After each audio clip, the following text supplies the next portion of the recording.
करते हैं। तो स्टार्टिंग में जब आप लोगों को वेब डिजाइनिंग का मैंने बताया था, ठीक है, उसके अंदर कुछ ऑप्शंस बताए थे कि हमने जैसे अगर वेब डिजाइनिंग करनी है, कोई वेबसाइट बनानी है या वेब पेज हम बनाना चाह रहे हैं, तो क्रिएशन के लिए जो लैंग्वेज हमारी बेसिकली यूज होती है, ठीक है, वो कौन सी लैंग्वेज यूज होती है? HTML यूज होती है, ठीक है। ऐसे ही अगर हम जैसे की बात करें कि वेबसाइट का जो डिज़ाइन है या उसका एक थीम होती है जो, ठीक है, या उसका जो लुक है, उसका जो इंटरफेस है, उसको थोड़ा और अच्छा हमने बनाना है, तो उसके लिए तब हमारा यहाँ पे CSS का यूज किया जाता है, ठीक है। तो यहाँ पे यूज होगा हमारा CSS। अच्छा, CSS की अगर फुल फॉर्म की बात करें, इसका फुल फॉर्म होता है कास्केडिंग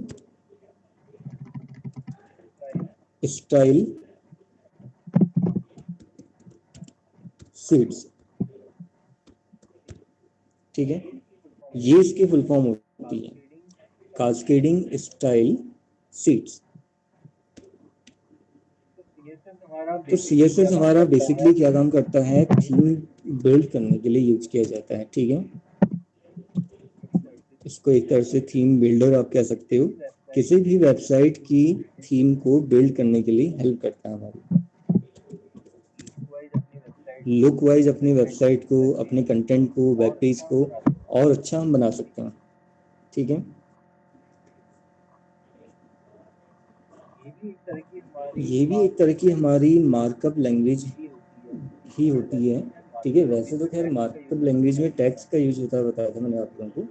ये हमारी एक ऐसी लैंग्वेज है जिसमें टैग का यूज तो नहीं हो रहा है, बट प्रॉपर्टीज होती हैं कई सारी। जितने भी हमारे मार्कअप लैंग्वेजेस हैं, उन सब में ये प्रॉपर्टीज हमारी काम करती हैं।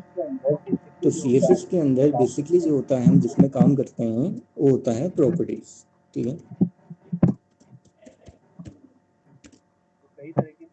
तो कई तरह की प्रॉपर्टीज यहाँ पे होती है। फॉन्ट में हमने चेंजेस करने हैं तो फॉन्ट से रिलेटेड वहाँ पे प्रॉपर्टीज होंगी। टेक्स्ट में कोई चेंजेस करने हैं, वैसे तो फॉन्ट और टेक्स्ट यहाँ पे देखा जाए तो एक ही हुआ, फॉन्ट और टेक्स्ट अगर हम कहें, लेकिन यहाँ क्या है कि उसकी प्रॉपर्टी अलग अलग बनाई गई है, टेक्स्ट के लिए अलग है, फॉन्ट के लिए अलग है, ठीक है। और भी कई सारी ऐसी प्रॉपर्टीज हमारी रहती है यहाँ पे। इमेज के लिए हमने कुछ प्रॉपर्टीज वहाँ पे लगानी है, चेंजेस करने हैं इमेजेस के अलावा, ठीक है। टेबल्स में हमने चेंजेस करने हैं अच्छे से, फॉर्म्स में हमने कई सारे चेंजेस दिखाने हैं। मैंने आपसे बोला भी था कि काफ़ी सारे ऑप्शन हमारी CSS के थ्रू ही अप्लाई हो पाएंगे। तो ये सब चीज़ें हम यहाँ सीखेंगे। पहले तो प्रॉपर्टी के बारे में सीखेंगे कि कौन सी प्रॉपर्टी का क्या वर्क है, क्या काम है, कैसे अप्लाई करेंगे, ठीक है। इम्प्लीमेंटेशन जो होगा उन प्रॉपर्टीज का, वो हम बाद में सीखेंगे, ठीक है।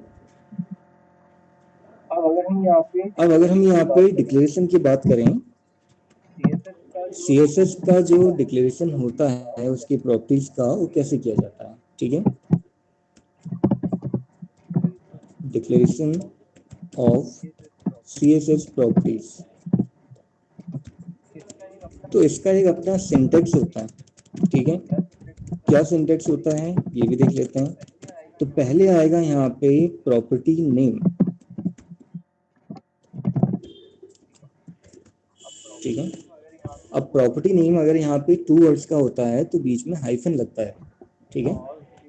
और उसके बाद कोलन, जैसे हम क्या करते थे HTML के अंदर कोई प्रॉपर्टी लगाते थे तो इक्वल्स टू का साइन लगता था, जैसे हाइट इक्वल्स टू 20 या विड्थ इक्वल्स टू 200, जितना भी हमने देना था, मतलब इक्वल्स टू का सिंबल लगता था। यहाँ पे CSS के अंदर इक्वल्स टू यूज नहीं होता है, प्रॉपर्टी नेम के बाद कोलन सिंबल लगाया जाता है, ठीक है। ये एक डिफरेंस यहाँ पे आ जाता है, property name colon property value.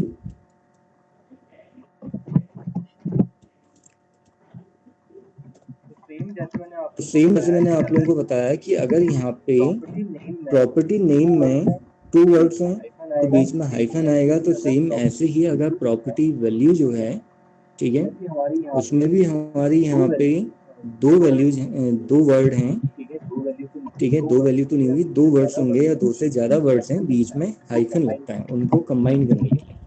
ठीक है, तो ये इसका सिंटैक्स हो गया हमारा। सपोज अगर हम किसी भी एक प्रॉपर्टी की बात करें, इसके एग्जांपल जैसे मैं दिखाऊं, अगर हम फॉन्ट साइज यहाँ पे बढ़ाना चाहते हैं तो उसके लिए सिंपली यहाँ पे लिखा जाता है फॉन्ट डैश साइज कोलन कितना उसका साइज होगा, जैसे मैंने दे दिया यहाँ पे 20 पिक्सल, ठीक है, और लास्ट में सेमीकोलन लगाना भी जरूरी होता है। तो एक प्रॉपर इसका क्या है सिंटैक्स है, तो एग्जाम्पल भी आपको वैसे ही यूज करना होगा। तो फॉन्ट और साइज यहाँ पे 2 वर्ड्स थे, बीच में हाइफन आ गया, कोलन 12 पिक्सल। एक्चुअल में यहाँ पे CSS के अंदर यूनिट्स का भी बहुत बड़ा रोल है, ठीक है, हर एक यूनिट में साइज में काफी ज्यादा चेंजेस आ जाते हैं। पिक्सल में इसका साइज थोड़ा छोटा रहेगा, ठीक है, सेंटीमीटर भी रहता है, मिलीमीटर भी, कई सारे यहाँ पे ऐसे यूनिट्स होते हैं। तो जब मैं आपको फॉन्ट के बारे में बताऊंगा प्रॉपर्टीज, तब मैं आप लोगों को सारी लिखवा दूंगा वहाँ पे, ठीक है। एक अभी तो मैं सैंपल दिखा रहा हूँ। अब जैसे मैंने कलर करना है किसी पैराग्राफ में, किसी टेक्स्ट में, तो उसके लिए यहाँ पे कलर लिखा जाता है फॉन्ट कलर में, कलर इक्वल्स टू रेड लिख दिया मैंने। तो ये क्या करेगा, फॉन्ट का कलर चेंज करेगा, किसी पैराग्राफ का भी हो सकता है, किसी लाइन का भी हो सकता है, किसी हेडिंग का हो सकता है। अब कौन से टैग में हम इसे लगा रहे हैं डिपेंड करता है उसके ऊपर, जिस टैग के लिए हम इसको डिफाइन कर रहे हैं, ठीक है। तो इस तरह से CSS के डिक्लेरेशंस किए जाते हैं, CSS की प्रॉपर्टी जो है वो डिक्लेयर की जाती है, ठीक है। इसके अलावा फिर हमारे यहाँ पे अदर ऑप्शंस भी आते हैं। एक आता है डिक्लेरेशन ब्लॉक,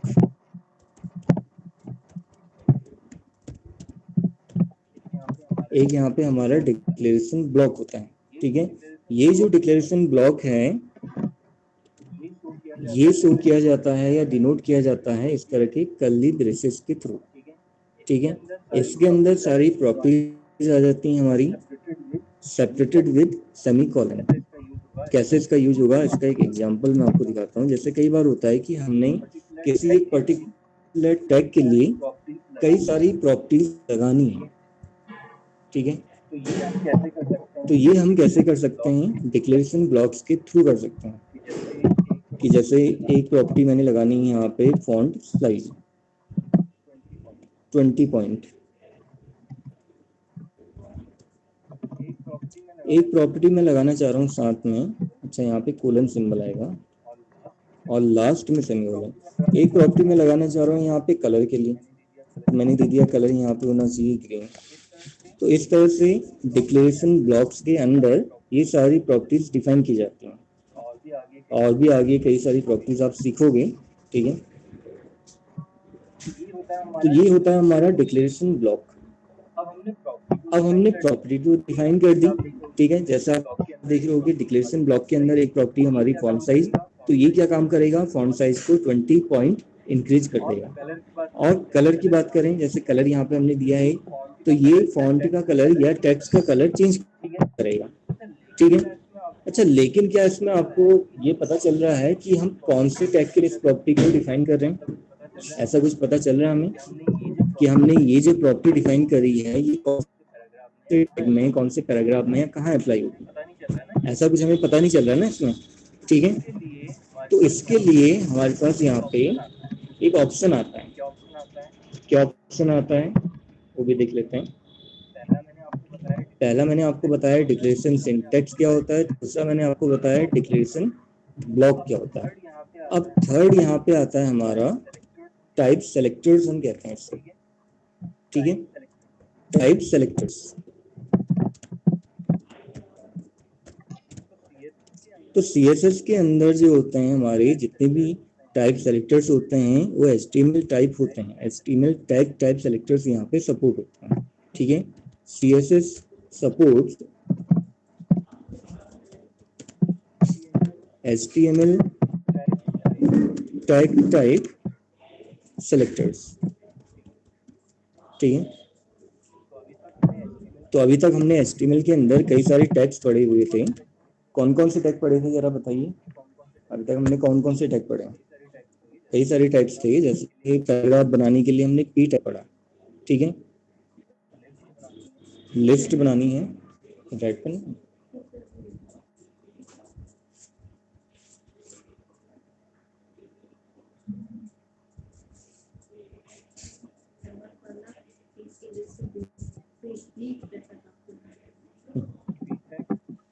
पी टैग। अच्छा, इसके अलावा हमने जैसे लिस्ट वगैरह बनानी थी तो ओवेल यूएल इस टाइप के टैग हम वहाँ पे डिफाइन करते थे। लिस्ट एलिमेंट के लिए एल आई टैग, हेडिंग के लिए हम H1 H2 इस टाइप के टैग यूज करते थे, ठीक है। और टेबल बनाने के लिए टेबल टैग, तो कई सारे टैग हमारे हो सकते हैं। तो यही हमारे यहाँ पे CSS के अंदर टाइप सेलेक्टर्स होते हैं। टाइप सेलेक्टर्स होते क्या हैं, जो CSS को ये बताते हैं कि जो प्रॉपर्टी डिफाइन की जा रही है वो कौन से टैग के लिए की जा रही है। ये टाइप सेलेक्टर्स के थ्रू ही पता चलता है। अब आप देखे होंगे मैंने डिक्लेरेशन ब्लॉक के अंदर यहाँ पे प्रॉपर्टीज डिफाइन कर दी कई सारी, हो सकता है कि इससे भी ज़्यादा प्रॉपर्टी मैं यहाँ पे डिफाइन कर दूँ। अब लेकिन ये प्रॉपर्टी मैं किसके लिए डिफाइन कर रहा हूँ, क्या ऐसा हमें यहाँ पे पता चल रहा है? ये नहीं पता चल रहा है। तो ये पता लगाने के लिए या समझाने के लिए तब यहाँ पे टाइप सेलेक्टर्स का यूज किया जाता है। किस तरह से? सपोज लेते हैं कि मैं पी टैग के लिए कोई प्रॉपर्टी डिफाइन करना चाह रहा हूँ, तो पी टैग लगाया मैंने या पी लिखा, मतलब टैग नहीं लगता, हो टैग के फॉर्म में नहीं होता, बस खाली उसका एलिमेंट का नाम यहाँ पे मेंशन किया जाता है, ठीक है। टाइप सेलेक्टर्स नेम आप कह सकते हो, टैग नेम यहाँ पे यूज किए जाते हैं इसमें। टैग्स नेम, तो मैंने पैराग्राफ के लिए कुछ प्रॉपर्टी यहाँ पे डिफाइन करनी है, तो मैंने लिखा पी और डिक्लेरेशन ब्लॉक आ जाएगा। अब अगर मैं यहाँ पे लिखता हूँ कि फॉन्ट साइज मेरा हो जाए 20 पिक्सल और कलर हो जाए यहाँ पे मेरा ग्रीन, ठीक है, तो ये क्या करेगा, जहाँ पे मैंने पी टैग लगाया होगा, पुरानी वाली पता नहीं, तो ये क्या करेगा, पैराग्राफ टैग के लिए ये दोनों प्रॉपर्टीज को अप्लाई कर देगा। या इसके अलावा अगर मैंने कोई और प्रॉपर्टी भी डिफाइन करी हुई है उसको भी अप्लाई कर देगा। जैसे एक प्रॉपर्टी इसमें आती है बैकग्राउंड, एक नया ऑप्शन इसमें आपको मिलेगा कि हम पैराग्राफ के या टेक्स्ट के बैकग्राउंड में भी कोई ना कोई कलर हम दिखा सकते हैं। HTML के अंदर ऐसा नहीं था पॉसिबल, लेकिन यहाँ पे हम कर सकते हैं, ठीक है।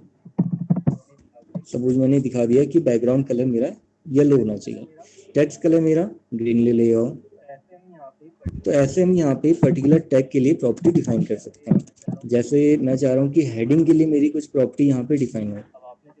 अब आपने देखा होगा कि हम अलाइन सेंटर करते थे, बोल्ड करते थे, इटैलिक करते थे, तो ये सब के लिए अब टैग लगाने की जरूरत नहीं है। CSS की एक हम यहाँ पे प्रॉपर्टी लगाएंगे, उससे हमारा सारा काम हो जाएगा। क्या क्या प्रॉपर्टी हो सकती है, जैसे हमने एक लगानी होगी यहाँ पे टेक्स्ट अलाइन, वैसे तो इनके बारे में आगे पढ़ेंगे हम। टेक्स्ट अलाइन सेंटर, जैसे हम वहाँ पे सेंटर करते थे तो उसके लिए इस तरह से प्रॉपर्टी आ जाती है, ठीक है, टेक्स्ट अलाइन सेंटर। ऐसे ही मैंने यहाँ पे बोल्ड करना होता था तो उसके लिए यहाँ पे एक प्रॉपर्टी आती है फॉन्ट वेट, इसके अंदर बोल्ड का ऑप्शन आता है। तो हर किसी के लिए यहाँ पे क्या है, एक प्रॉपर्टी बनी हुई है, ठीक है। तो ये हेडिंग को क्या करेगा, सेंटर कर देगा और बोल्ड कर देगा। इटैलिक करना है इटैलिक भी हो जाएगा, अंडरलाइन करना है अंडरलाइन के लिए अलग ऑप्शन आता है यहाँ पे, ठीक है। तो अभी मैं आपको बता नहीं रहा हूँ, एक सैंपल के लिए मैं आपको दिखा रहा हूँ कि यहाँ पे किस तरह से हम प्रॉपर्टी को अप्लाई कर सकते हैं। और ये वाला मेथड हमारा कहाँ यूज होता है, क्योंकि जो मैंने आपको तरीका बताया था इससे पहले वो हमारा तरीका दूसरा था। यहाँ पे हम क्या करते थे, उस वाले मेथड में हम स्टाइल प्रॉपर्टी लगाते थे, उसके अंदर CSS की प्रॉपर्टी लगाई जाती थी, तो वो तरीका अलग है। CSS को अप्लाई करने की कितने मेथड्स होते हैं, कितने तरीके होते हैं, वो भी आपको बताऊंगा फिर मैं, ठीक है। अभी तो यही बताना था कि यहाँ पे टाइप सेलेक्टर्स क्या होते हैं हमारे, या कौन कौन से होते हैं, किस टाइप के होते हैं, कैसे उनके बेसिस में हम CSS की प्रॉपर्टीज को अप्लाई कर सकते हैं, ठीक है। तो इतना समझ में आया सभी को, कोई दिक्कत तो नहीं इसमें, किसी को बताइए। तो अभी तक हमने यहाँ पे किया है, इसमें डिक्लेरेशन कैसे होता है किसी प्रॉपर्टी का CSS में, डिक्लेरेशन ब्लॉक क्या होता है और टाइप सेलेक्टर्स क्या होते हैं, ठीक है। Hello sir. हाँ बताओ। सर ये मतलब क्या है? यूनिट होती है, एक्सेल की जगह पॉइंट लिखना हमने, यूनिट होती है, उसकी भी अपनी कोई ना कोई वैल्यू रहेगी, यूनिट होती है। आप यूज करोगे तो पता लग जाएगा उसका डिफरेंस, दोनों में डिफरेंस होता है फॉन्ट साइज में। फोर्थ अगर हम यहाँ पे बात करें CSS की टाइप्स की, अगर हम बात करते हैं, ठीक है, टाइप्स ऑफ CSS डिक्लेरेशन हम कह सकते हैं।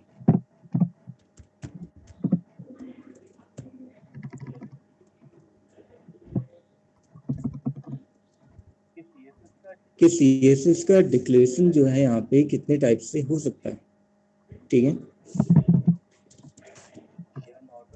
या नॉर्मल इसको हम CSS के टाइप्स भी कह सकते हैं। तो कितने होते हैं यहाँ पे सपोर्ट करते हैं हमारे 3। तो there are 3 types of CSS declaration आप कह सकते हो, ठीक है। पहला इसमें जो डिक्लेरेशन आता है, फर्स्ट हमारा जो होता है इसके अंदर, वो कौन सा होता है, इनलाइन स्टाइल, ठीक है। दूसरा जो हमारा होता है यहाँ पे, उसे हम कहते हैं style sheet defined inside document,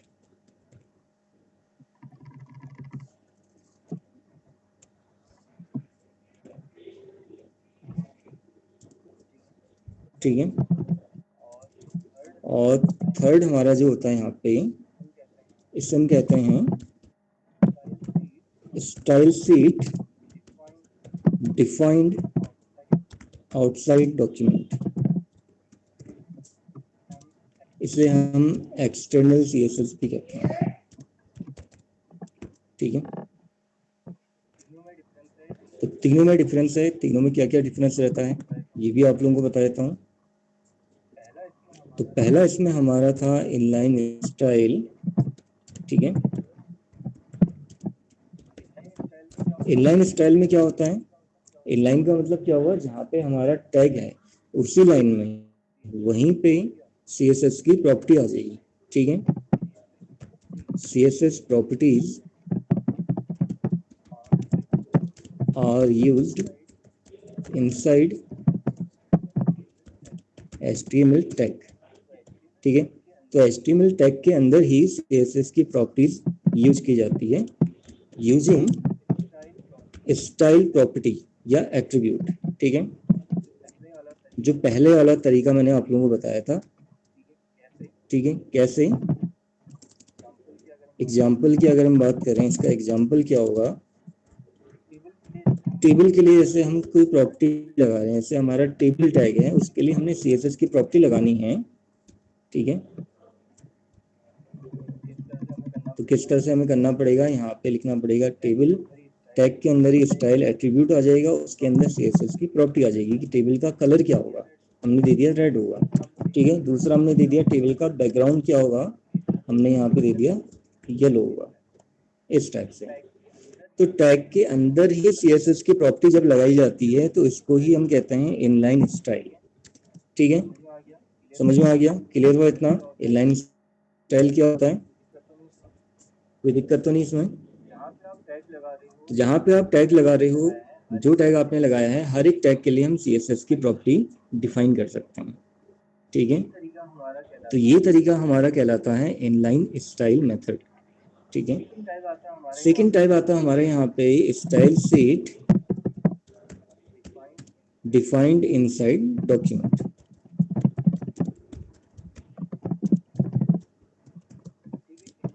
ठीक है। इसके अंदर क्या होता है, इन दिस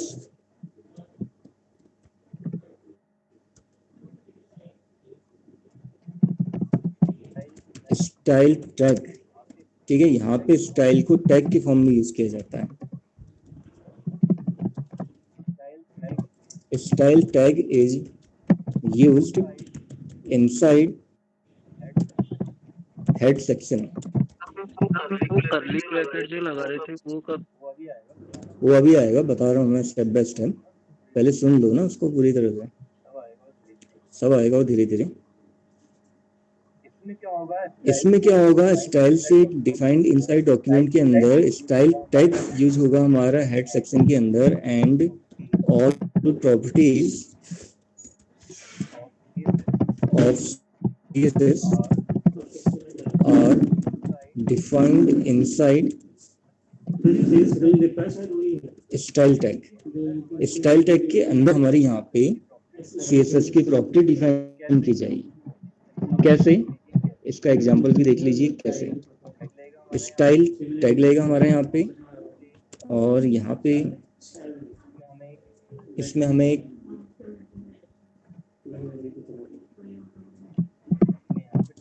ठीक है, यहाँ पे टाइप देना पड़ता है हमें, equals to text oblique CSS, ठीक है, और यहाँ पे स्टाइल, ये बंद हो जाएगा।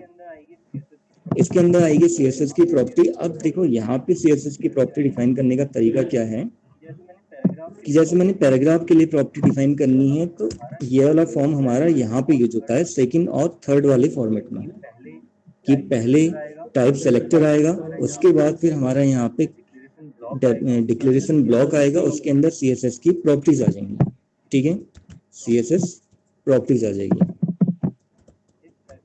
इस टाइप से हमें इसको यूज करना होगा पैराग्राफ के लिए, या हेडिंग के लिए आप करना चाह रहे हो H1 टैग के लिए, ठीक है, आपने टाइप सेलेक्टर लगाया और उसके बाद फिर यहाँ पे CSS की प्रॉपर्टीज आ जाएंगी हमारी इस टाइप से। तो हमें यहाँ पे इसको डिफाइन करना होगा, या CSS की प्रॉपर्टी डिफाइन करनी होगी, ठीक है, जब स्टाइल को हम टैग के फॉर्म में यूज कर रहे हैं, ठीक है। ये हमारा सेकंड टाइप हो गया। थर्ड टाइप बता देता हूँ फिर आप लोगों को, जिसे हम एक्सटर्नल CSS भी कह रहे हैं, ठीक है। तो इसमें क्या होगा वो मैं आपको बताता हूँ।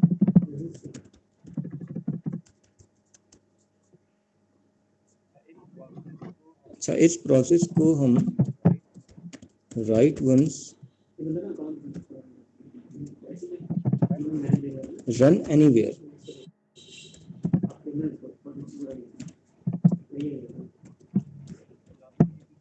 फिलॉसफी भी कहते हैं, ठीक है।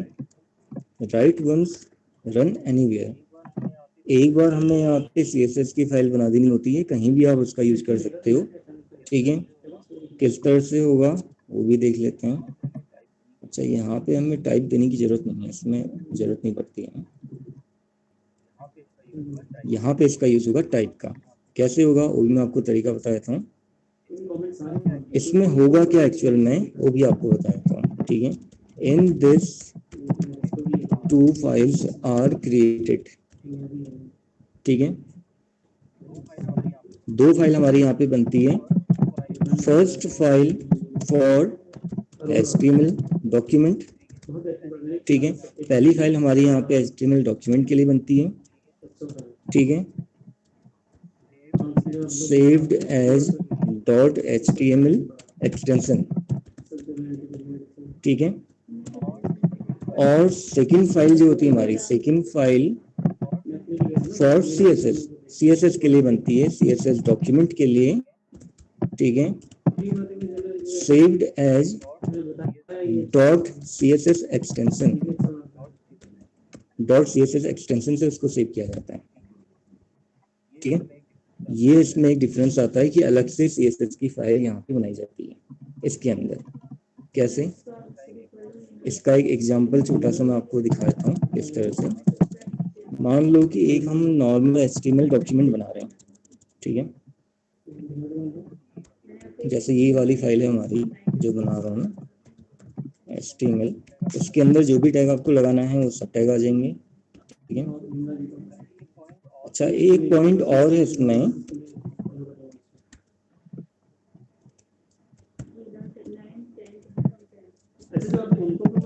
and for linking both file,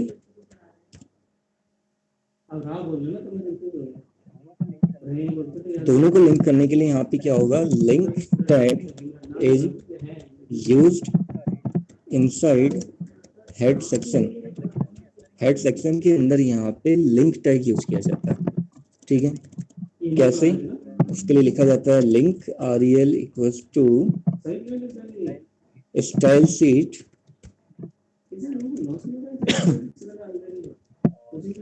और टाइप प्रॉपर्टी हमारी यहाँ पे यूज होगी, type equals to text oblique CSS और हाइपर रेफरेंस यूज किया जाएगा लिंकिंग के लिए। ठीक है, जो भी है फाइल का नाम, सपोज जैसे हमने फाइल का नाम रखा है theme.css, ऐसे लिंक होगा। ठीक है, इसका एग्जांपल मैं समझा रहा हूँ आपको। बॉडी और यहाँ पे हमारा हेड आता था। ठीक है, हेड सेक्शन आ जाएगा, ये लगाना जरूरी है अब तो, बिना इसके हमारी प्रॉपर्टी काम नहीं करेगी। टाइटल दे सकते हो आप,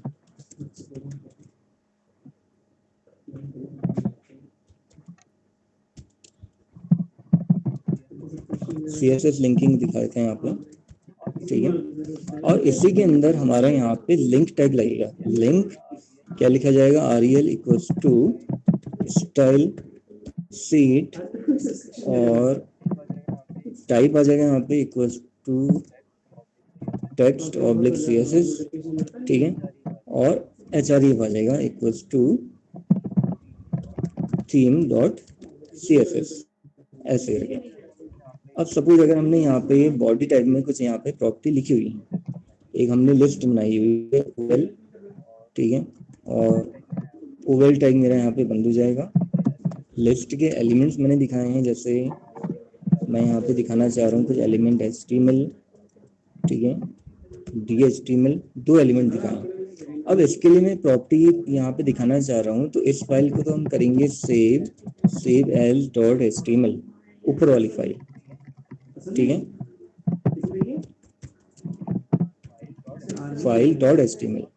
अब यहाँ पे बनेगी हमारी CSS फाइल, जिसके अंदर केवल थीम आएगी।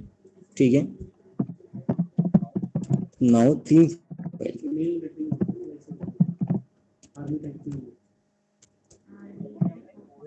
सपोज हमने ओवल के लिए प्रॉपर्टी डिफाइन करनी है, तो यही फॉर्म रहेगा उसके लिए भी, जो सेकंड वाले टाइप में मैंने आप लोगों को बताया। ठीक है, हम यहाँ पे ऐसे कलर देना चाह रहे हैं। ठीक है, और हम यहाँ पे इसका बैकग्राउंड देना चाह रहे हैं, ये हो जाएगा। इसके अलावा मैं LI के लिए करना चाह रहा हूँ कि यहाँ पे फॉन्ट का साइज बढ़ जाए। ठीक है, मैंने दे दिया 20 पिक्सल हो जाए। ठीक है, और कलर तो ऑलरेडी हमने दिया है, तो ये हो जाए। तो ये जो फाइल बनेगी मेरी, उसमें केवल CSS की प्रॉपर्टी आएंगी, टैग यूज नहीं होते हैं। ठीक है, तो इसको हम कैसे सेव करेंगे, save our file as .css। File का नाम जो भी आप रखो, जैसे मैंने ऊपर थीम के नाम से रखा है, तो यहाँ पे theme.css ही रखना पड़ेगा इस फाइल का नाम। तो ऐसे आपको थर्ड टाइप इसका यूज करना होगा, जिसमें दोनों फाइल हमारी सेपरेट बनती हैं, और इसमें जो भी टैग आपने यूज कर रहे हैं उनसे रिलेटेड कोई प्रॉपर्टी आपने यहाँ लगानी है, तो सब CSS फाइल के अंदर लिखी जाती है। सपोज मैंने बॉडी से रिलेटेड कोई प्रॉपर्टी लगानी है, एक मैंने आप लोगों को मार्जिन वाला ऑप्शन बताया ना जो। ठीक है, मार्जिन हो गया 0 और पैडिंग हो गया, जिससे क्या हो रहा था कि हमारा जो गैपिंग छूट रही थी वो चारों तरफ से वो कवर हो जा रही थी। तो ये प्रॉपर्टी हम लगा सकते हैं यहाँ पे। ठीक, काम करेगा, सही तरह से काम करेगा। ठीक हो गया, क्लियर है? तो कोई दिक्कत तो नहीं इसमें, आप लोगों को बताइए जितना अभी तक मैंने समझाया है। तो हमारे यहाँ पे CSS के 3 टाइप के डिक्लेरेशन रहते हैं, या CSS के 3 टाइप्स होते हैं। पहला टाइप जो हमारा रहता है इनलाइन स्टाइल। इनलाइन स्टाइल में क्या होता है कि हमारा जो CSS के प्रॉपर्टीज हैं, स्टाइल एट्रीब्यूट के अंदर ही CSS की सारी प्रॉपर्टीज आ जाती हैं। ठीक है, चाहे कोई भी प्रॉपर्टी हो, किसी भी टैग से रिलेटेड प्रॉपर्टी हो, उस टैग के अंदर ही लग जाती है, अलग से लिखने की जरूरत नहीं है। ठीक है, तो इसीलिए इसको बहुत ज़्यादा अच्छा एक मेथड नहीं माना जाता है, जो फर्स्ट वाला हमारा मेथड है। क्योंकि अब मान लीजिए कि अगर मैं टेबल के लिए यहाँ पे प्रॉपर्टी लगा रहा हूँ, तो ये एक पर्टिकुलर टेबल के लिए ही अप्लाई होंगी, जिस टेबल में मैंने लगाई है, जिस टैग में लगाई है। सपोज कोई मेरी दूसरी टेबल है, मैं चाह रहा हूँ कि उसमें भी अप्लाई हो जाए, तो उसके लिए मुझे दोबारा से लगानी पड़ेंगी। तो ये इसका एक ड्रॉबैक रहता है, या लिमिटेशन आप कह सकते हो। सेकंड वाला जो टाइप है, ये हमारा थोड़ा बेटर है। ठीक है, फर्स्ट वाले से थोड़ा बेटर रहता है। क्या होता है इसमें, जो हमारा स्टाइल है ये टैग के फॉर्म में यूज किया जाता है हेड सेक्शन के अंदर। ठीक है, हेड के अंदर ही इसको लगाया जाता है। हेड होगा और हेड हमारा क्लोज होगा स्टाइल टैग के बाद, तो हेड के अंदर इसको लगाया जाएगा, ठीक है। और इस स्टाइल टैग के अंदर ही CSS की सारी प्रॉपर्टी आ जाएंगी। अब चाहे आप वो टेबल के लिए करो, पैराग्राफ के लिए करो, H1 के लिए करो, इसका एक फायदा ये है कि जहां जहां पे आपने p टैग लगाया है उन सब जगह ये प्रॉपर्टी अप्लाई हो जाएगी जो उसके अंदर आपने डिफाइन करी है, ठीक है। और H1 टैग आपने जहां जहां पे लगाया होगा, जो प्रॉपर्टी आपने इस H1 टैग के लिए अप्लाई करी है वो सारी उसमें अप्लाई हो जाएंगी। सेम यही प्रोसेस जैसे अभी मैं आपसे कह रहा था कि अगर टेबल के लिए हम करें कि हमने अलग अलग जगह टेबल लगाई है और टेबल के लिए मैंने यहाँ पे कॉमन प्रॉपर्टी अप्लाई कर दी, ठीक है, तो सारी की सारी प्रॉपर्टीज मेरी अप्लाई हो जाएंगी सारी टेबल में, एक टेबल में नहीं, सारी की सारी टेबल में जहाँ पे मैंने टेबल टैग लगाया हुआ है, ठीक है। तो ये इसका फायदा है कि आपको बार बार अलग से हर किसी टेबल के लिए प्रॉपर्टी लगाने की जरूरत नहीं है। लेकिन कहीं पे अगर आपको ऐसा करने की जरूरत पड़ती है तो उसके लिए क्या करना होगा उसका भी तरीका आप लोगों को आगे बताया जाएगा। कि जैसे मान लीजिए कि मेरे 2 पैराग्राफ हैं, अब अगर मैं ये वाला तरीका यूज कर रहा हूँ तो क्या करेगा कि हर किसी पैराग्राफ में मेरी ये वाली सारी प्रॉपर्टीज अप्लाई कर देगा, ठीक है, जो भी मैंने इसके अंदर डिफाइन करी है, मतलब एक जैसी प्रॉपर्टी अप्लाई हो जाएगी। लेकिन मैं अलग अलग प्रॉपर्टी डिफाइन करना चाह रहा हूँ अलग अलग पैराग्राफ में, तो फिर क्या करना होगा उसका तरीका भी होता है, वो मैं आपको आगे बताऊंगा, ठीक है। थर्ड मेथड था हमारा एक्सटर्नल CSS के फॉर्म में या style sheet defined outside document, style sheet को डॉक्यूमेंट के बाहर डिफाइन करना। तो उसमें क्या होगा, हमें यहाँ पे 2 फाइल बनानी पड़ेगी। पहली फाइल बनेगी हमारी .html की, ठीक है, जिसका एक्सटेंशन भी वही होगा। दूसरी फाइल बनेगी हमारी CSS की जिसका एक्सटेंशन होगा हमारा .css, ठीक है। तो दोनों को लिंक करने का तरीका क्या है, लिंक करने की प्रोसेस क्या है, वो भी मैंने आपको बता दिया इसमें। तो पहली फाइल हमारी जो HTML की बनेगी इस टाइप से कुछ रहेगी, ठीक है। तो आप देख रहे हो कि यहाँ पे हेड के अंदर ये मैंने टैग लगाया है लिंक टैग, ठीक है। आपने इससे पहले देखा होगा नॉर्मल HTML में जहाँ पे हम क्या करते थे, कोई लिंक देते थे तो उसमें एंकर टैग लगाया जाता था, ए टैग। अब लेकिन यहाँ पे लिंकिंग के लिए हम क्या यूज कर रहे हैं, लिंक टैग यूज कर रहे हैं, क्योंकि हमने CSS की फाइल को लिंक करना है, इसीलिए तब ये तरीका थोड़ा चेंज हो जाता है, ठीक है। REL equals to style sheet, type equals to text oblique CSS कि हमारा जो भी लैंग्वेज हम यहाँ पे यूज कर रहे हैं उसका टाइप क्या है। HREF हाइपर रेफरेंस आपको देना पड़ेगा क्योंकि ये एक इंपॉर्टेंट प्रॉपर्टी होती है। तो ये फाइल बनाई हमने, जो भी उसमें टैग लगाना था और सब हमने लगा दिया, सेव कर दिया उसको। उसके बाद अब हम ये देखना चाह रहे थे कि हमने कौन कौन से टैग लगाए हैं या किस किस टैग के लिए क्या प्रॉपर्टी डिफाइन करने जा रहे हैं। तो CSS की एक अलग से फाइल बनेगी, उसमें कोई भी टैग यूज नहीं किया जाता है, डायरेक्टली सीधे ही आप प्रॉपर्टी को डिफाइन करना वहाँ पे स्टार्ट कर देंगे, ठीक है। कि जैसे मैंने बॉडी टैग के लिए मुझे कोई प्रॉपर्टी डिफाइन करनी है तो बॉडी लिखा मैंने और वो प्रॉपर्टी मैंने लगा दी। OL के लिए कुछ प्रॉपर्टीज मैंने दिखानी थी, OL टैग मैंने लिखा, टैग का नाम लिखा और प्रॉपर्टी लगा दी। LI के लिए कोई प्रॉपर्टी मैंने डिफाइन करनी है, LI लिखा मैंने और उससे रिलेटेड मैंने प्रॉपर्टीज वहाँ पे लगा दी और फाइनली इसको सेव कर दिया। फाइल का नेम जो भी मैंने दिया वहाँ पे .css का एक्सटेंशन मैंने वहाँ पे लगा दिया। तो ये क्या करेगा, अलग से एक CSS की फाइल बना देगा। इसीलिए इस प्रोसेस को write once and run anywhere philosophy भी बोला गया, ठीक है। इसका फायदा क्या है कि आपने एक बार CSS की फाइल बना दी, जहाँ पे भी आपको इसको यूज करना है, जहाँ पे भी आप चाह रहे हो कि इसके अंदर जो प्रॉपर्टीज आपने दी है ये उस पर्टिकुलर वेबसाइट में भी अप्लाई हो जाए। जैसे कई बार मे बी अगर आप लोगों ने देखा हो, जैसे हम वेबसाइट्स वगैरह बनाते हैं प्रोफेशनली, अगर हम बना रहे हैं तो हमें क्या करना होता है, उसके लिए अलग से थीम परचेज करनी होती है। तो थीम एक्चुअल में होती क्या है, पूरी की पूरी CSS ही होती है। उस थीम को CSS के थ्रू ही बिल्ड किया जाता है कि हमने अपनी वेबसाइट में उस थीम को अप्लाई कर दिया तो बिल्कुल उसके जैसी वेबसाइट हमारी दिखने लग जाएगी, जैसी वो थीम होगी बिल्कुल वैसी वेबसाइट दिखने लग जाएगी। और उसी थीम को अगर आप किसी अपनी दूसरी वेबसाइट में अप्लाई कर रहे हो जो आपने पहले बनाई है या आप बाद में बनाओगे, कहीं भी आप अप्लाई कर रहे हो तो उसकी थीम भी बिल्कुल वैसी हो जाएगी। तो ये इसका फायदा है, अलग से यहाँ पे क्या बनती है, CSS की फाइल बनती है, ठीक है। तो ये तीनों तरीके आप लोगों को क्लियर हुए, कोई दिक्कत तो नहीं है इसमें, आप लोगों को बताइए, कोई डाउट तो नहीं किसी भी मेथड में। सारे ऑप्शंस क्लियर हैं आप लोगों को?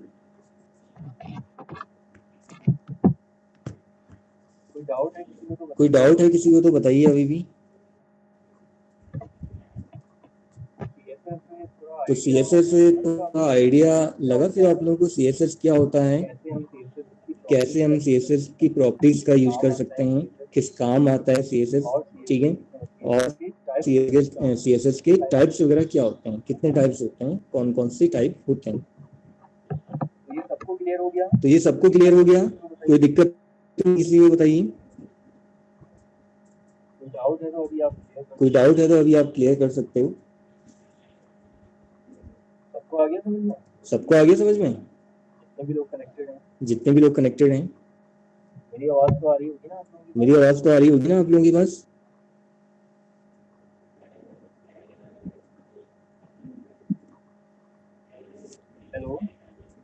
हेलो, हाँ मेरी आवाज आ रही है सभी के पास?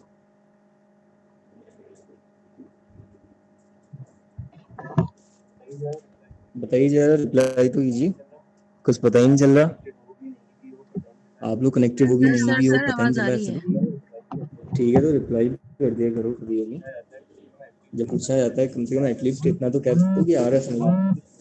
अब आप लोग कुछ बोलोगे ही नहीं तो मुझे पता ऐसे चलेगा कि आप लोग कनेक्टेड भी हो या नहीं हो, ठीक है। तो अगर आप लोगों को ये सब समझ में आ गया तो फिर एक मैं आप लोगों को सैंपल पीस बना के दिखाता हूँ, इसका एक्चुअल में कैसे यूज होगा वो मैं आपको करके दिखाता हूँ, ठीक है। तो चलिए फिर ट्राई करते हैं इसको। तो अभी मैं आपको CSS का टाइप 1 बताने जा रहा हूँ, CSS टाइप 1, ठीक है। कौन सा टाइप है हमारा CSS टाइप 1? Inline style. तो कैसे हम यहाँ पे इनलाइन स्टाइल का यूज करेंगे वो हम देखते हैं।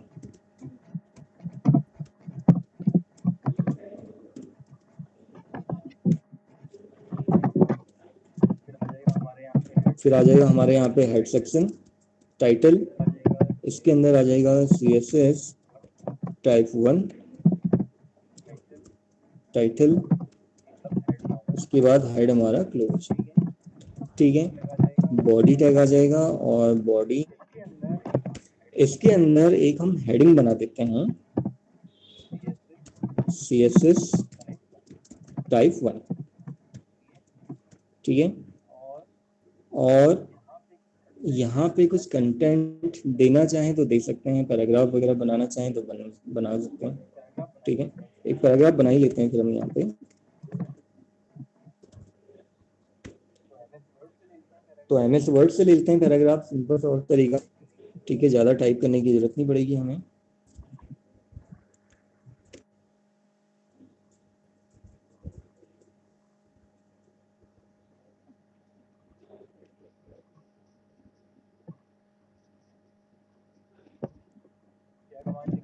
क्या कमांड लिखी जाती है? इक्वल्स टू RND ब्रैकेट में कितने पैराग्राफ आपको चाहिए, ठीक है। कॉपी कर लेते हैं इसको हम और यहाँ पे पेस्ट कर लेते हैं, तो ये हमारा पैराग्राफ भी आ जाएगा इससे। और एक हम यहाँ पे लिस्ट बना दे रहे हैं, ऑर्डर लिस्ट, ठीक है। लिस्ट के अंदर के एलिमेंट्स HTML बना देते हैं, DHTML बना देते हैं। DHTML जो है हमारा, ये एक्चुअल में कोई अलग नहीं है, ठीक है। ये कैसे बनता है? CSS plus HTML plus JavaScript, इनके कॉम्बिनेशन से ही मिलके DHTML बनता है हमारा। तो ये कोई अलग से नहीं होता है, ठीक है। इसको ऐसा मत समझना कि अलग से।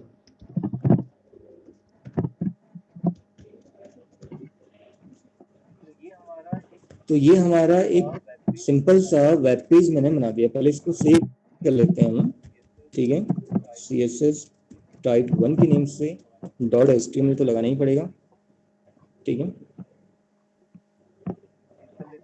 सेव कर लेते हैं, फाइल को ओपन कर लेते हैं एक बार हम।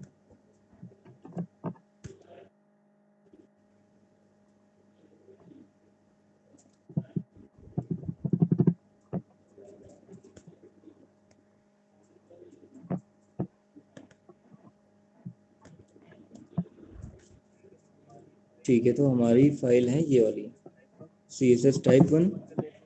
ओपन कर लेते हैं इसको, हम यहाँ पे ओपेरा ब्राउजर से ओपन कर लेते हैं, ठीक है। तो इस टाइप से बन गया, ठीक है। अब देखिए अभी ये बिल्कुल लुक में बहुत ज़्यादा सिंपल है, बहुत सिंपल सा है। अगर मैं कलर वगैरह भी इसमें अप्लाई करता हूँ, कलर्स और ये सारी चीज़ें ऑप्शंस तो अप्लाई हो जाएंगे, ठीक है। लेकिन CSS के थ्रू जो एक हमारा एक लुक आ जाता है, वो लुक हम नहीं ला सकते हैं। तो अब CSS हम यहाँ पे अप्लाई करने जा रहे हैं, ठीक है। कैसे अप्लाई करना होगा उसका तरीका देख लीजिए। पहले यहाँ पे हम हेडिंग के लिए कुछ प्रॉपर्टी लगाना चाह रहे हैं H1 टैग के लिए, ठीक है। तो क्या करना होगा, स्टाइल एट्रीब्यूट मुझे यहाँ पे लगाना होगा। इसके अंदर CSS की प्रॉपर्टी आ जाएगी कि मेरा इसका कलर क्या होगा। इसका कलर मैं देता हूँ यहाँ पे मरून, ठीक है। अच्छा, सेंटर में लाने का तरीका एक मैंने आपको जस्ट अभी बताया था, टेक्स्ट अलाइन इक्वल्स टू नहीं आएगा, कोलन आएगा। यहाँ पे कोलन क्या लिखा जाएगा, चेक करते हैं अप्लाई हो भी रहा नहीं हो रहा, पता लग जाएगा। सेंटर में आ गया, ठीक है। अब खुद ही आप सोचिए कि जैसे जब हमें वहाँ पे करना होता था नॉर्मल HTML के अंदर, तो अलग से हमें सेंटर टैग लगाना पड़ता था, ठीक है, या फिर अलाइन प्रॉपर्टी भी लग जाती थी, वो तो होता था, वो ठीक है, ठीक है। कई बार क्या होता था कि टैग हमने ओपन किया है, उसे क्लोज करने की दिक्कत रहती थी कि क्लोज किया नहीं किया, कई बार ओपन रह जाता था, क्लोज नहीं हो पाता था, तो उसमें एरर दिखाता था। यहाँ ऐसी कोई दिक्कत नहीं आई, ठीक है। अच्छा, एक ऑप्शन इसमें और आता है बैकग्राउंड का, कि मैं यहाँ पे बैकग्राउंड कलर करना चाह रहा हूँ, ठीक है। यहाँ पे मैंने दे दिया येलो हो जाए बैकग्राउंड कलर, तो बैकग्राउंड कलर भी आ गया मेरा इसमें, ठीक है। फॉन्ट साइज बढ़ाना चाह रहा हूँ। अब ऐसा जरूरी नहीं कि यहाँ पे H1 स्टाइल ऐड किया है मैंने, यहाँ पे यूज किया हुआ है, तो इसका साइज नहीं बढ़ा सकता हूँ मैं। CSS के अंदर ये पॉसिबल है, ठीक है। नॉर्मल HTML के अंदर ये पॉसिबल नहीं था कि अगर जहाँ पे हम H1 टैग या हेडिंग टैग्स लगाते थे, वहाँ पे फॉन्ट टैग लगा के अगर हम साइज को छोटा बड़ा करना चाहें तो नहीं होता था, लेकिन यहाँ पे हो सकता है, ठीक है। तो हम यहाँ पे फॉन्ट साइज लगाना चाह रहे हैं, मैं इसको करना चाह रहा हूँ 1 सेंटीमीटर, ठीक है। तो यहाँ पे फॉन्ट साइज मेरा बढ़ जाएगा, बढ़ गया, ठीक है। तो ये मैंने CSS की प्रॉपर्टी लगा दी H1 के लिए। अब मैं पैराग्राफ के लिए कुछ CSS की प्रॉपर्टी लगाना चाह रहा हूँ, तो स्टाइल इक्वल्स टू यहाँ पे CSS की प्रॉपर्टी लग जाएगी, ठीक है। एक तो मैं दे सकता हूँ यहाँ पे कलर, किसका कलर यहाँ पे हो जाए वाइट। दूसरा बैकग्राउंड कलर देना चाह रहा हूँ, तो बैकग्राउंड भी दे सकता हूँ कि बैकग्राउंड कलर इसका हो जाए रेड, ठीक है। और फॉन्ट साइज थोड़ा बढ़ाना चाह रहा हूँ तो बढ़ा सकता हूँ, मैंने दे दिया 30 पिक्सल हो जाए, तो थोड़ा एक अच्छा इफेक्ट आ जाएगा उसमें, उसका लुक थोड़ा सही आ जाएगा, ठीक है। आपको लगता है कि 30 पिक्सल का साइज बहुत बड़ा हो रहा है तो 20 कर सकते हैं, 20 पिक्सल में, 25 में सही दिखाएगा फिर, ठीक है। जस्टिफाई वगैरह आप करना चाह रहे हो तो ये भी हो जाएगा। यहाँ पे टेक्स्ट अलाइन के अंदर ही वो सारी प्रॉपर्टी आती हैं, लेफ्ट राइट सेंटर जस्टिफाई। तो सेंटर नहीं करना है, लेफ्ट नहीं करना, राइट नहीं करना है, जस्टिफाई करना है। तो यहाँ पे जस्टिफाई भी इस तरह से होता है, ये वाला, ठीक है। तो आप देख रहे हो कि हम बैकग्राउंड कलर भी अप्लाई कर पा रहे हैं, जबकि नॉर्मल HTML के अंदर ऐसा पॉसिबल ही नहीं था, ठीक है। तो ये हमने पैराग्राफ के लिए प्रॉपर्टी अप्लाई कर दी। अब सपोज मैं यहाँ पे ओवल के लिए प्रॉपर्टी अप्लाई करना चाह रहा हूँ, ठीक है। स्टाइल इक्वल्स टू प्रॉपर्टी लिख के यहाँ पे बैकग्राउंड कलर देना है, तो बैकग्राउंड कलर भी आ जाएगा मेरा यहाँ पे। मैं चाह रहा हूँ कि यहाँ पे बैकग्राउंड हो जाए इसका ग्रीन, और कलर इसका हो जाए यहाँ पे ग्रीन के साथ ऑरेंज ले लेते हैं, ठीक है। और फॉन्ट साइज भी बढ़ जाए, फॉन्ट साइज कर दे यहाँ पे ये 20 पिक्सल, तो ये आ गया। एक काम और हम कर सकते हैं कि हमारा जो आप देख रहे होंगे टेक्स्ट है वो यहाँ तक ही है, ठीक है। तो इसके लिए एक प्रॉपर्टी यहाँ पे यूज की जा सकती है विड्थ, कि हमने दे दिया कि उसकी विड्थ होनी चाहिए 200 पिक्सल, तो उसकी विड्थ भी यहाँ पे एडजस्ट हो जाएगी। ठीक है, आपको लगता है ज़्यादा है तो 100 पिक्सल दे सकते हो आप।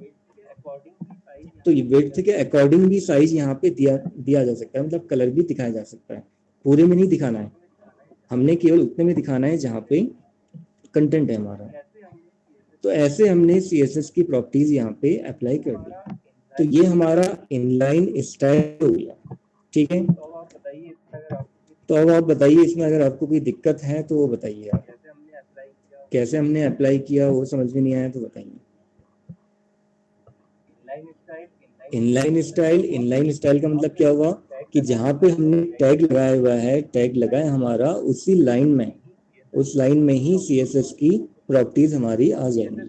और CSS की प्रॉपर्टीज यूज करने का तरीका या CSS की प्रॉपर्टीज अप्लाई करने का तरीका क्या होता है, हम यहाँ पे स्टाइल प्रॉपर्टी लगाते हैं या स्टाइल एट्रीब्यूट का यूज करते हैं। एट्रीब्यूट और प्रॉपर्टी दोनों ही सेम होती है, कोई डिफरेंस नहीं है दोनों में।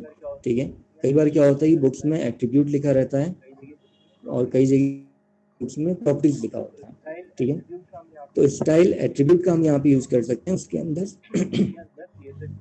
उसके अंदर CSS की हमारी सारी प्रॉपर्टीज आ जाएंगी। ठीक है, और ये कौन से टैग में लगेगा? CSS की प्रॉपर्टी जो हमारी लगेगी ये ओपनिंग टैग के अंदर लगता है, ना कि क्लोजिंग टैग के अंदर। हमेशा इसका भी ध्यान रखिएगा आप, अगर आप गलती से क्लोजिंग टैग के अंदर वहां प्रॉपर्टी लगा दोगे तो काम नहीं करेगी। ठीक है, ये ओपनिंग टैग के अंदर ही हमारी प्रॉपर्टी लगती है। क्लियर हुआ? तो कोई दिक्कत तो नहीं इसमें, बताइए किसी को भी समझ में आ गया इतना? कहीं डाउट है किसी को तो बताओ। सबको आ गया समझ में? अभी आ गया सर। ठीक है, अच्छा ये तो था हमारा CSS टाइप 1। ठीक है, इसके बाद नेक्स्ट आ जाएगा हमारा CSS टाइप 2। ठीक है, तो एक काम करते हैं, हम यहाँ पे इसको कॉपी करते हैं, तो यहाँ पे आ जाएगा हमारा CSS टाइप 2। कंटेंट हमारा बिल्कुल सेम वही रहेगा। ठीक है, CSS टाइप 2 जाएगा। अच्छा, CSS टाइप 2 में क्या बताया था मैंने आप लोगों को कि हेड सेक्शन के अंदर हमारा क्या लग जाता है, स्टाइल टैग लग जाता है। तो यहाँ पे स्टाइल टैग लग जाएगा। और ये जो प्रॉपर्टीज हमने यहाँ पे डिफाइन करी हुई है, इसको यहाँ पे यूज ना करके कहाँ यूज करेंगे? यहाँ पे। और कैसे? डिक्लेरेशन ब्लॉक के अंदर, बिना इस ब्लॉक के हम इसको डिफाइन नहीं कर सकते हैं। ठीक है, अच्छा अब किसके लिए अप्लाई किया था ये भी देना जरूरी है। ये मैंने H1 के लिए अप्लाई किया था, तो वहां बताना जरूरी है। ठीक है, अगर हम ये नहीं बताएंगे, ये नहीं समझाएंगे तो फिर दिक्कत आएगी। ऐसे ही पैराग्राफ की प्रॉपर्टी अब यहाँ से हट जाएंगी, यहाँ से हट के कहाँ चले जाएंगी? ऊपर चले जाएंगी यहाँ पे। ठीक है, और इसको डिक्लेरेशन ब्लॉक के अंदर लिखा जाएगा। और जब भी हम डिक्लेरेशन ब्लॉक का यूज करते हैं तो वहाँ पे टाइप सेलेक्टर का भी यूज होगा कि किस यूज किया जा रहा है या इन प्रॉपर्टीज का यूज किया जा रहा है।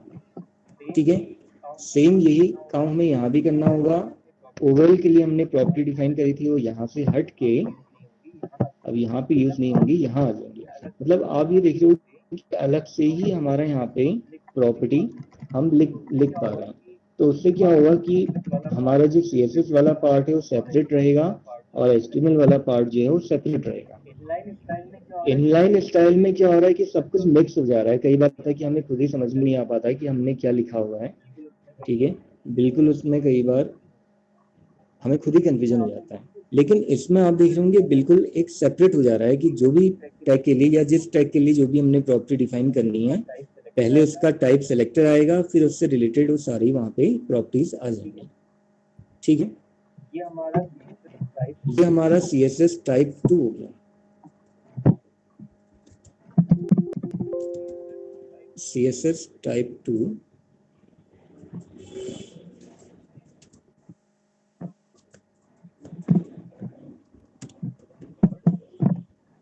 .html। ठीक है, फाइल तो सेम हमारी वैसी होगी अभी। इस तरह से सेव कर लिया हमने। अब इसको चेक कर लेते हैं, ठीक है। CSS टाइप 2 ओपन विथ, हम इसको कर लेंगे ओपेरा ब्राउजर। तो ये हमारा CSS टाइप 2 है। हम नीचे चेंज करना भूल गए थे, ठीक है। यहाँ पे भी चेंज कर लेते हैं, CSS टाइप 1 की जगह टाइप 2 जाएगा और रिफ्रेश कर लेते हैं। ये हमारा CSS टाइप 2 है और ये हमारा CSS टाइप 1 है। तो क्या कुछ आपको ऐसा लग रहा है कि दोनों में कोई डिफरेंस आ रहा है? बताइए। टाइप 2 भी मैं आपको दिखा रहा हूँ यहाँ पे, टाइप 1 भी मैं आपको दिखा रहा हूँ। तो दोनों में क्या कोई डिफरेंस आपको नजर आ रहा है? कोई डिफरेंस है दोनों में? बताइए, कुछ लग रहा है आप लोग को कि कोई डिफरेंस है इसके अंदर? कि हमने जो CSS टाइप 1 बनाया था इनलाइन स्टाइल के फॉर्म में, ये भी बिल्कुल वैसा दिख रहा है, ठीक है। CSS टाइप 2 हमने जो यूज किया था, टाइप 2 का जो मेथड, इसमें भी जो हमने प्रॉपर्टीज लगाई हैं ये भी बिल्कुल वैसे ही काम करेगी, क्योंकि सेम प्रॉपर्टीज लगाई थी तो बिल्कुल वैसे ही काम करेगी, कोई डिफरेंस नहीं है इसमें। तो मेथड हम कोई भी यूज कर रहे हैं वो हमारे ऊपर डिपेंड करता है, डिफरेंस उसमें कुछ भी नहीं आता है, ठीक है। अब कौन सा मेथड आप यूज कर रहे हो या करते हो वो आपके ऊपर डिपेंड करता है, ठीक है। तो CSS टाइप 2 भी हमारा हो गया। तो ये क्लियर है सभी को? CSS टाइप 2 हमारा कैसे यूज होगा? अलग से हमें क्या करना होगा, हेड सेक्शन के अंदर स्टाइल टैग लगाना होगा और उस स्टाइल टैग के अंदर हमारी CSS की सारी प्रॉपर्टीज आ जाएंगी, ठीक है। और सारी प्रॉपर्टीज जो भी हमने डिफाइन करनी है उसके अंदर ही डिफाइन करनी है। ये वाला पार्ट हमारा थोड़ा क्लीन और क्लियर रहेगा, बिल्कुल अलग हमें यहाँ पे पता लग रहा है कि हमने कौन कौन से टैग यूज करेगा, और बहुत ज़्यादा टैग यूज करने की जरूरत भी नहीं है। जब हम CSS यूज कर लेंगे या CSS हम सीख लेंगे और उसको जब हम यूज करना स्टार्ट करेंगे तो आप देखोगे हमें बहुत ज़्यादा टैग यूज करने की भी जरूरत नहीं पड़ेगी। हम जैसे फॉन्ट टैग लगाते थे, कई सारे टैग हमारे ऐसे होंगे जो एक तरह से रिमूव ही हो जाएंगे, ठीक है। तो इसमें तो कोई दिक्कत नहीं किसी को, समझ में आ गया सभी को ही? तो आगे बताऊं फिर दूसरा टाइप। चलिए अब हमारा CSS टाइप 3 आ जाएगा। CSS टाइप 3 में क्या होगा? CSS टाइप 3 में एक हमारी नॉर्मल HTML की फाइल बनेगी, ठीक है। और यहाँ पे लिंक टैग लग जाएगा, लिंक rel इक्वल्स टू क्या लिखा जाता है, स्टाइल शीट, और type equals to text oblique CSS, फिर आ जाएगा hyper reference href equals to file का नाम हम रख देंगे यहाँ पे theme.css। तो हम इसको सेव कर लेंगे, किस नाम से सेव होगा? ये सेव होगा, जो भी आप फाइल का नाम रखें, CSS टाइप 3.html। तो पहली फाइल जो बनेगी हमारी ये तो .html के नेम से ही बनेगी, ठीक है। ये बिल्कुल नीट एंड क्लीन रहती है, इसमें CSS का मिक्सअप नहीं होता है, बिल्कुल नीट एंड क्लीन ये फाइल हमारी रहती है। अब एक और फाइल बनेगी हमारी, नई फाइल, ठीक है। तो नोटपैड हमें एक और खोलना पड़ेगा, वहां पे CSS की हमारी प्रॉपर्टीज आ जाएंगी बिना किसी टैग, डायरेक्ट हमें वहां पे CSS की प्रॉपर्टी डिफाइन कर देनी होती है, ठीक है। जो भी प्रॉपर्टी आप डिफाइन करने जा रहे हो किसी भी टैग के लिए, वो यहाँ पे प्रॉपर्टी आप टाइप सेलेक्टर का यूज करके उनको आप यूज कर लेंगे। और इस फाइल को हम सेव करेंगे किस नाम से? जो हमने फाइल का नाम वहां पे रखा था, क्या नाम रखा था? थीम, और .html के जगह डॉट क्या लगाना पड़ेगा? CSS लगाना पड़ेगा, और सेव कर लीजिए। CSS फाइल जो है हमारी वो किस तरह से बन के आती है ये भी आप देख लीजिए, ठीक है। थीम के नाम से था T, इस टाइप से ऐसा आइकन आपको वहां पे बना हुआ दिखाई देगा, और यहाँ पे दिखा भी रहा है CSS डॉक्यूमेंट, ठीक है। क्लियर हुआ? जबकि इससे पहले हमने जो वहाँ पे फाइल बनाई थी, इनमें क्या दिखा रहा है? इनमें आप देख रहे होंगे यहाँ पे दिखा रहा है HTML डॉक्यूमेंट, ठीक है। तो ऐसे यहाँ पे वो डिफ्रेंशिएट खुद ही कर लेता है। बस अगर हम यहाँ पे इसको रन करेंगे फाइल को, CSS टाइप 3 को, तो हमारा आउटपुट वहाँ पे दिखने लग जाएगा, ठीक है। ओपन विथ ओपेरा ब्राउजर से ही ओपन कर लेते हैं, ठीक है। CSS टाइप 2 हमने वहाँ पे लिखा था, उसको हम चेंज करना भूल गए, यहाँ पे हमारा CSS टाइप 3 आ जाएगा। ठीक है, और रिफ्रेश कर लेते हैं। अब देखिए हमारा CSS टाइप 3 है, ठीक है, ये हमारा CSS टाइप 2 है, ये हमारा CSS टाइप 1 है। तो क्या इनमें किसी में भी कोई डिफरेंस आपको नजर आ रहा है? बताइए, कोई डिफरेंस है इनमें या सेम है तीनों? क्या लग रहा है आपको? बताइए, तीनों में कोई डिफरेंस है या तीनों सेम है बिल्कुल? CSS टाइप 1 है हमारा, CSS टाइप 2 है हमारा, और CSS टाइप 3 है हमारा। ठीक है, तो क्या लग रहा है आप लोगों को कि दोनों में कोई डिफरेंस है या दोनों सेम है? सेम लग रहा है। बिल्कुल सेम लग रहे हैं ना, बस चेंज थोड़ा हेडिंग में आ रहा होगा, कहीं पे CSS टाइप 1 टाइप 2 टाइप 3 हो जा रहा है, लेकिन जो उसका इंटरफेस, जो उसका लुक आप देख रहे होंगे, जो उसका अपीयरेंस है, बिल्कुल सेम है। तो वही सेम प्रॉपर्टीज हमने 3 तरीके से अप्लाई करी यहाँ पे, तीनों टाइप हमने यूज करके देखी, तो आप देख रहे होंगे चेंज बिल्कुल भी कहीं पे नहीं आ रहा। तो तीनों में से आप कोई भी मेथड यूज कर सकते हो। मेरे बताने का मेन मोटिव वही है, समझाने का मोटिव वही है मेन, कि आप कोई भी मेथड यूज करो, आउटपुट आना आपका वही है। अब जो मेथड आपको सुटेबल लगता है, जो मेथड आपको बेस्ट लगता है, उस मेथड को आप यूज कर सकते हैं। तीनों ही मेथड का रोल है, अपना अपना एक यूज है। अब जो भी आपको यूज करना है आप उसमें से यूज कर सकते हैं। ठीक है, तो अब अगर आप लोगों को कोई भी डाउट है, कोई भी दिक्कत है, तो अब आप बताइए, किस चीज में कोई दिक्कत, कहीं पे किसी पॉइंट में कोई दिक्कत है तो वो बताइए। कोई दिक्कत तो नहीं? सर हाँ, जो टाइप सी था उसका एक्सटेंशन क्या था? CSS होगा, .css। CSS की जो फाइल बनेगी उसका एक्सटेंशन .css ही रहता है। सर दोनों में CSS होगा? दोनों में नहीं होगा। पहली फाइल जो बनेगी हमारी, एक तो नॉर्मल हमारी जो फाइल बनेगी वो HTML की फाइल बनेगी ना, तो उसका एक्सटेंशन जो रहेगा, अगर आप HTML की फाइल बना रहे हो तो .html ही होगा, उसका ध्यान रखिएगा। थीम फाइल बनेगी हमारी, जो अलग से हमने थीम फाइल बनाई थी, केवल उसका ही एक्सटेंशन हमारा .css रहेगा, बाकी वे रहेंगे, और में चीज नहीं है। ठीक है, सर एक बार वो थीम वाली फाइल खोल के दिखा दीजिए।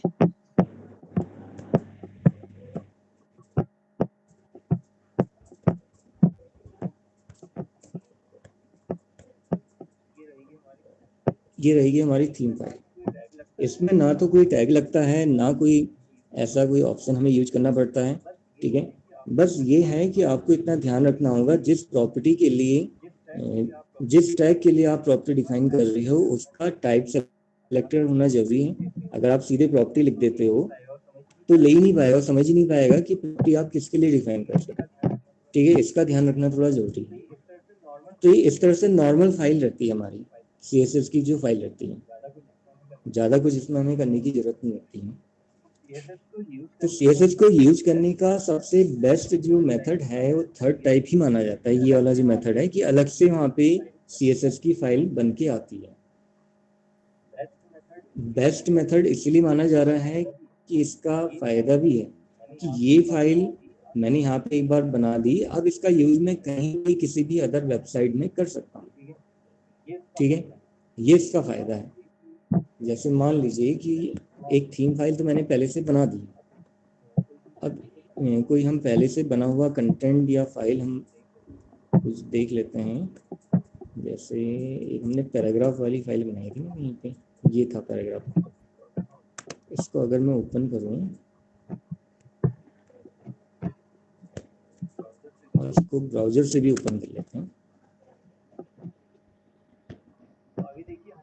तो अभी देखिए हमारा पैराग्राफ वगैरह जो है यहाँ पे बिल्कुल सिंपल सा नॉर्मल सा दिख रहा है। ठीक है, अब जब मैं अपनी थीम फाइल, जो मैंने वो थीम फाइल बनाई थी, उस थीम फाइल को अगर मैं यहाँ अप्लाई कर देता हूँ, क्या तरीका है अप्लाई करने का, कि हेड सेक्शन के अंदर हमें यहाँ पे एक लिंक टैग लगा देना है। Link rel equals to style sheet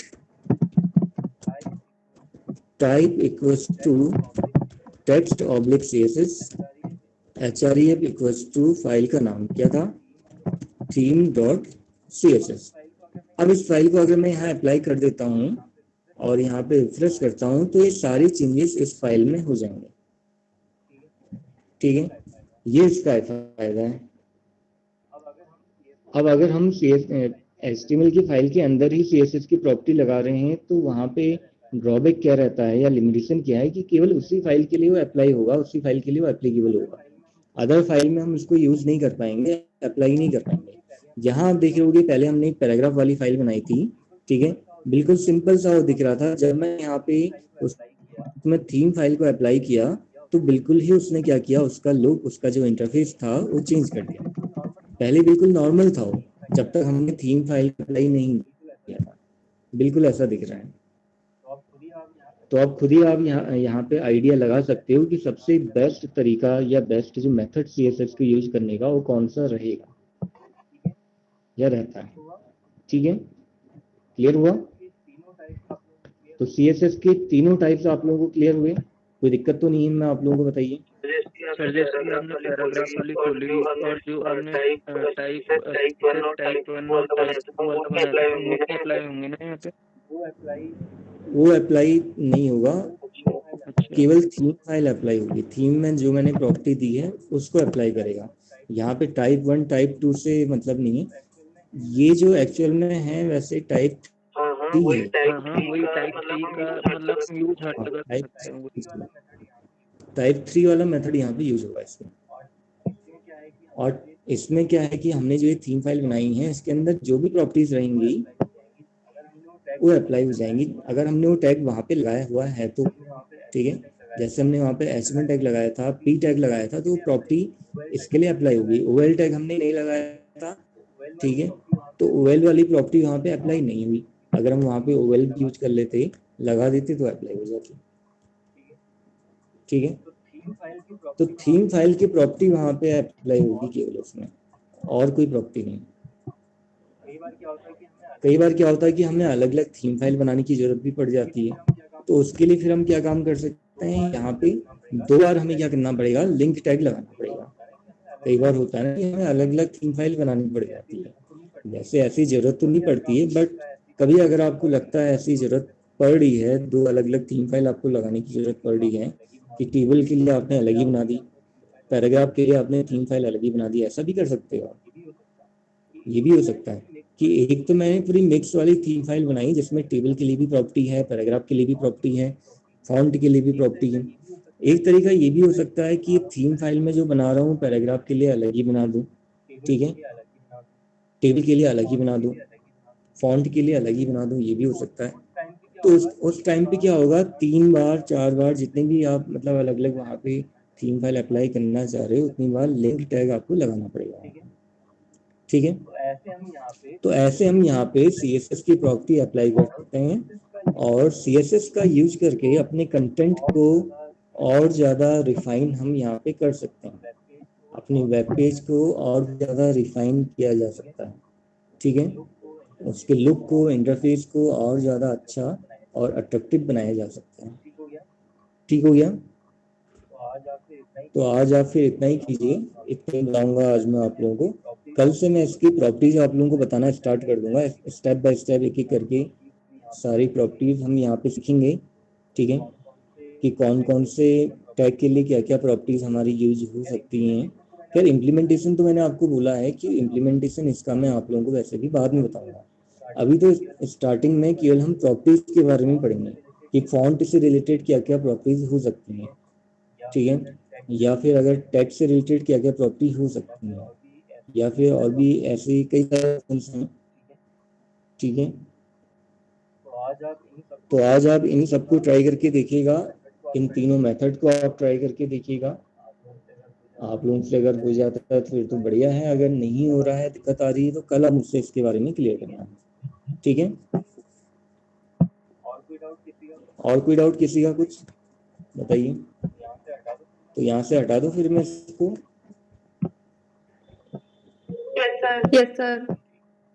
ठीक है, चलिए फिर मैं यहाँ से इसको क्लोज करने जा रहा हूँ। अगर आपका कोई अगर कोई डाउट वगैरह रहता है, कोई दिक्कत अभी भी है आप लोगों को, ठीक है, पहले एक बार खुद से, जब तक आप ट्राई नहीं करोगे तो तब तक तो क्लियर नहीं होगी चीज़ें। तो एक बार खुद से आप ट्राई करके देखना, कोई अगर दिक्कत आती है तो फिर उसके बारे में मुझसे आप कल क्लियर कर लेना, ठीक है। चलिए फिर आज के लिए इतना ही करते हैं।